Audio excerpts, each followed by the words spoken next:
Welcome back to another reading and correcting with me, Kindar, the Tiger Writes, and Ty, the Tiger Supervisor. These are where I read a chapter from one of my stories and correct it as I go. If you want to listen to these live, it's every Tuesday morning, 8 a.m. Eastern Time on Twitch. And, and if you want to support me, that is on my Patreon. Today we are doing chapter 64 of The World Which Is. I don't sit at the table. I fall into the chair, then rest my head uh, on the table. Okay, on it. I fall into the chair, then rest my head on it. I don't want to ever do this much reading again. I look up when the cup is placed next to my head. Mal thought you could use this, she tells me. I haven't seen her before. Shapely woman with her clothing, and her clothing doesn't hide her curves. I find myself watching her walk away, and images come unbidden of what I could do with her. I shake my head to clear it, and then catch Malcolm smirking at me, and my ears burn. I'm not going to bet he sent her so I'd react, but I'm also not going to say having her serve me was entirely innocent on his part. The coffee does help settle my brain fuzz. The does help settle the brain fuzz of spending the day reading for no usable result caused. It's enough. I remember I'm famished. I snacked on jerky as I read, but that's not exactly filling. I bring the club's menu as Brandon enters with Alan and Silver in tow. I've selected a hearty meal and a hearty meat and vegetable platter by the time they sit down. Had a good day? I ask at Silver's excitement. The best, she grins. Robert agreed to take me to a spot in the city where musicians gather, and we spent all morning and most of the afternoon just jamming together. Detroit has very eclectic music. And Robert is? I ask, and I'm surprised at how much I don't like the idea of her in the city with someone I don't know. She looks around. He isn't here right now. He's muscle for Joanne, much gentler than being a minotaur leads you to think. I'm sure he was very gentle, Brandon says lewdly. Get your mind out of there, Silver snaps. Not everyone thinks with their dicks like you. Their dick like you. And before you imply anything else, no, he didn't talk me into helping him with a job. We agreed on a fair price for his services as a guide, and he more than earned that money. Brandon raises his hand and raises his hand in a surrender his smirk makes unconvincing. So you met a lot of other bards? I asked to keep him from making another implication. Making other implications. Only two, like us visiting. Although they were there specifically for the music. The rest were just people who love playing instruments. So they gather in and around that club and just jam together. It's rarely the same people from one day to the other. So Robert's taking me back tomorrow, unless we'll be leaving. Her expression makes it clear she'd rather we don't. My laugh is on the bitter side. There's no danger of that. Excuse me, Brendan says, standing. I need to take care of something. Me and Brandon need to go back. I don't think the ruin. Keep your voice down, Dennis, Brandon says before heading to intercept the woman entering the club. I look around and a lot of heads seem to turn away all of a sudden. While Malcolm confirmed that I'm safe from other explorers, I need to remember that explorers are always looking for new places, and by now they have to know why Xander's willing to pay so much for Aaron's journal. I keep my voice low as I continue. The Nox is barely mentioned in 3 books, and that's just to contest its existence. I still think it's real, but I think Aaron didn't use the name of the ruin when talking about it to keep others from finding it. How are you going to do that if you don't know what it's called? Ellen asked. I shrug. He hinted at where it is, but it's a vast area. We're going to spend tomorrow and the day after that looking for anything that might be it there. That might get us there. If that doesn't give me anything, we'll head to Kansas City to finish the quest and unlock the journal. The location has to be somewhere in it. Why not just go there now? Ellen asks, and give poop an advantage. Brennan replies darkly as he sits. Everything okay? I ask. It's fine. Yeah, that's not the tone I'd use if it was. But he doesn't know anything, Ellen says, right? So how would he find out? How would he find anything? How would he find it? Because he's an asshole who isn't worried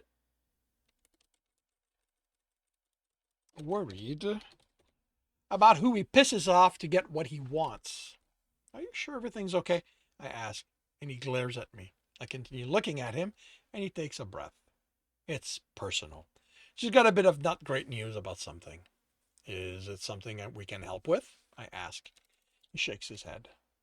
I figure, I tell Ellen, that we have nothing to lose by getting in a bit of research done. We could get lucky, and 2 days, if we decide to go to Kansas City, isn't going to make that much of a difference. Except that we're in this city for 2 extra days. Not enjoying yourself? Brennan asked innocently. No, but I'm thinking about the price on Dennis's head. You're the one who said this is a bad city to be in. If you're not if you're not going to learn anything, I don't see why you want to put him at risk. Because we can learn something. We just have to take the time to look. The sharpness is back in his voice. Look, I say, before this escalates. It's my decision. I want to stay. I'm going to be perfectly safe at the library with Brandon there. 2 days. If we don't find anything in that time, we'll head for Kansas City. I stick with Brandon this time as we approach the guard. He's the same as yesterday, so I don't get to show him you get more with politeness than threats of violence. We sit at the same table, and I grab a book about the geography of what used to be Illinois. Brandon reads one about the south of Indiana. When he gets up at some point, I watch him head to speak with someone. The conversation looks to be calm, so I go back to reading. When I close the book, it's harder than I'd like.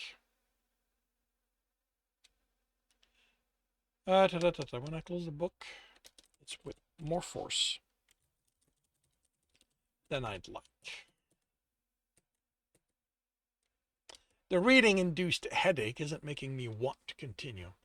As I bring jerky from my inventory, I notice the cup with liquid in it.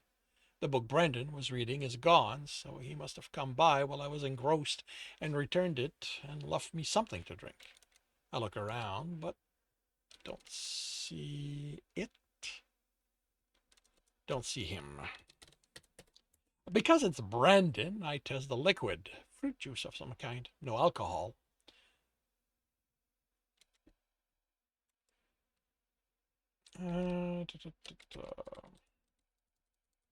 I realize how thirsty I am, and it's empty by the time I put the cup down. I pulled the water skin because that was nowhere near enough to quench my thirst, although it was much better than tepid water. Hydrated, with something to munch on, I feel marginally better about getting back to reading about the Shawnee National Forest, hoping there's a clue in there about the Knox. It's so boring that within 5 minutes my eyelids get heavy. I have heard of being bored to death, but I don't think I've ever been put to sleep by a book before. The yawn is jaw-cracking, and rubbing my eyes isn't doing me any good. I stand to stretch my leg, and they fold under me. I barely catch the table in time to fall on it instead of the floor. It registered there's no way this is natural, and I notice a debuff as my vision fades to black. Something registers as holding me up. Sounds. I pull away from the pit, trying to make them out, only for oily tendrils to drag me back down. The suddenness of the stop shakes me to something resembling consciousness. Why couldn't you just have that guy be here already? Someone says. I want to say guy, but the whine raises the voice enough it's questionable. You do not want him hanging around here, another replies. Definitely a guy. He can't help himself. He's always going through people's inventory. He's going to be here in an hour. He'll get the journal, then he'll leave and we can go deliver it. Well, Thank you for telling me what this is about. What about the guy who came with him? He's not going to just go back to reading when he returns. He left with someone in a hurry, and he's just going to think he went back home. You do not know Brendan, but if he isn't around, it also means I can't wait for him. I can't wait here for him to rescue my ass another time. Can't move, can't open my eyes, but my overlay is there, and the icon is a body lying on the ground with swirls over its head. I think that's the unconscious icon? Fuck. I need to memorize them if this is going to keep happening. It's yellow, leaning towards green, but I don't notice the shift, so this is long-lasting debuff. Okay. Let's apply some willpower to the task. Nothing. I either don't have enough or this is something I can't will away, like poison. I guess I shouldn't have drank that juice. If it's physical, it needs to be healed. I don't have anything against poison. How about I add that to the list of stuff to get? Do the food bars remove those kind of debuff? Can't remember if the merchant said anything about that, but it's not like I have anything else. Okay, I can't will the debuff away. Can I will myself to act in spite of it? I lose some willpower, but feel my hand close in a fist. At least I'm not going to drop it. I equip the food bar and, with a bit more willpower, hold it. Now to raise it to my mouth. That isn't going to be easy. The motion starts with less willpower than I expect. Then I feel my hand drag against something, and I'm hit with vertigo as my sense of position shifts. I'm not sitting. I'm lying on my side. What is he doing? I thought that drug was going to keep him unconscious for hours. Interesting. My endurance? That is a lot higher because of my class. That's a lot higher than anyone would expect because of my class. How should I know? Maybe that herbalist scammed me. I'll go see her after this and make sure she knows I'm dissatisfied with what she sold me. Another possibility. Should we stop him? What if that's a cure? Angry. Oh, I hope chewing isn't this hard. He's angry? I think he said he's hungry. That looks like those bar travelers carry around. How about you help me and unwrap it for me? I still say we should take it away. Don't worry about it. I doubt he's going to be able to remove the wrapper. Yeah, that could be a problem as it slips through my teeth. I can't will them tight enough on the end of the wrapper. Okay, let's try on the thicker part. Real funny. Now the difficulty is opening my mouth wide enough. Is he going to eat it with the wrapper on? And give the guy a prize. He must be really hungry. My teeth sink into the soft meat of the bar, but the wrapper doesn't rip until I pull. Then I have a chunk in my mouth, but I can't chew it. Oh, this is not going to be pleasant. Probably use up more willpower, forcing myself to swallow what feels like sharp edges, and it hurts going down. And I'm panting from exhaustion. I hope that worked, because I don't have enough willpower to force myself to sleep. Wait, what? I hope that works, because I don't have enough willpower to force myself to sleep.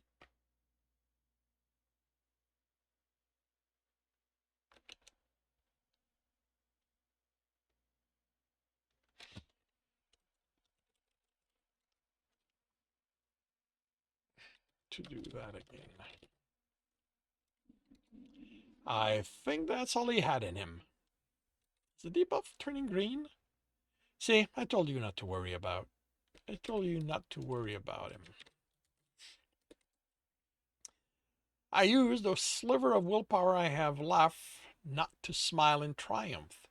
Pulling my hand to my mouth doesn't feel any easier, but I don't need willpower this time. You're right, he is hungry. Biting into it is also easier. I chew as the debuff turns fully green. I keep my motion slow as I regain control of my body and finish eating the bar, wrapper included. It's a good thing. It's going to heal the damage that did going down.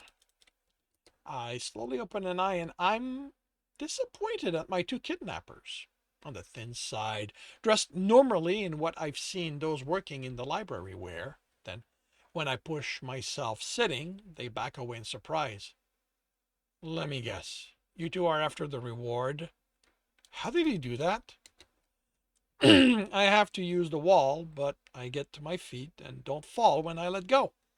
I equip my sword and they back to the other side of the room. When I raise it, my hand is steady. The last of the debuff vanishes. Look, you tried, you failed.